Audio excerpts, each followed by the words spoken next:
माटी कଳରେ जन्मग्रहण करी ता पानी पवन रे आम शरीर परिपृष्ट होइथाय।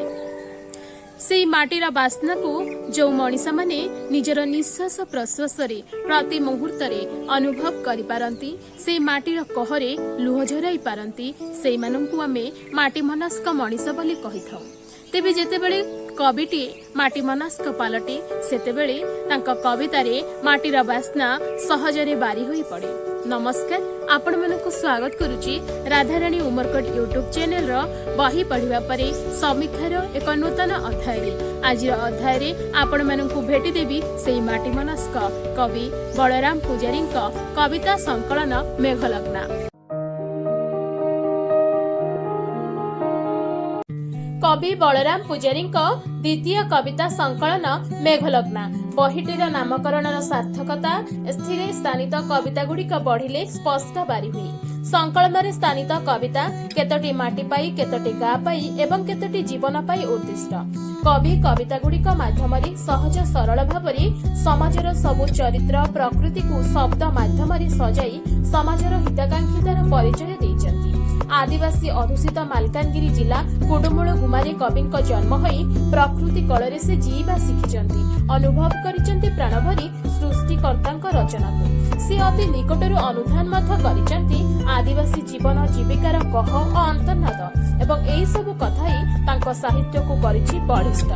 तांको कविता बंडा पहाड़र विश्ववार्ता कविता पढ़िले आपण एहा सहजरे अनुमेय करि परिबे। से कविता से लिखिचन्ति संविधानर मौलिक अधिकार डिंडिब बजाई सामाजिक कर्मी घन घन ग्रस्त घन घन बैठक एपटे गणतंत्र सेपटे अघोषित विप्लव केबे उइब स्वप्नर सुरुज केबे हसिब बनमुनकर वनवासी समग्र विश्ववासी को आंदोलित करी बंडा पहाड़र विश्ववार्ता।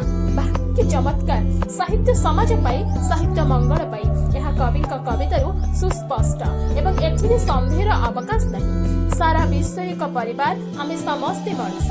देश जाति भाषा वर्ण धर्म आंचलिकता आदि संकीर्णतारू ऊर्ध्वरे रही संहति और समन्वय रक्षा करिबा आम धर्म तथा कर्तव्य हेबा उचित। तेबे वर्तमान समय रे एहार व्यतिक्रम को सहजरे बारी हुई आम भितरे एवं एही व्यतिक्रमर उदाहरण दी से तांको कविता जुहारे कहिचंती आमे माने समस्ते मिलिमिशि किपरि मालकानगिरी जिल्ला को माओवादीर परिचय देथाउ। हाँ ठीक कथा, तेणु से कविता माल्यवंतर स्वप्न डेरारे लेखिचंती आम मानकु सावधान करी एवं माल्यवंतवासी को आह्वान करी शिखि गलाणी एबे आदिभूमिर मानव आउ बेसी दूर नुहे इप्सित लक्ष्य अवहेलित मेळीरे ताकत भरिछि एकता।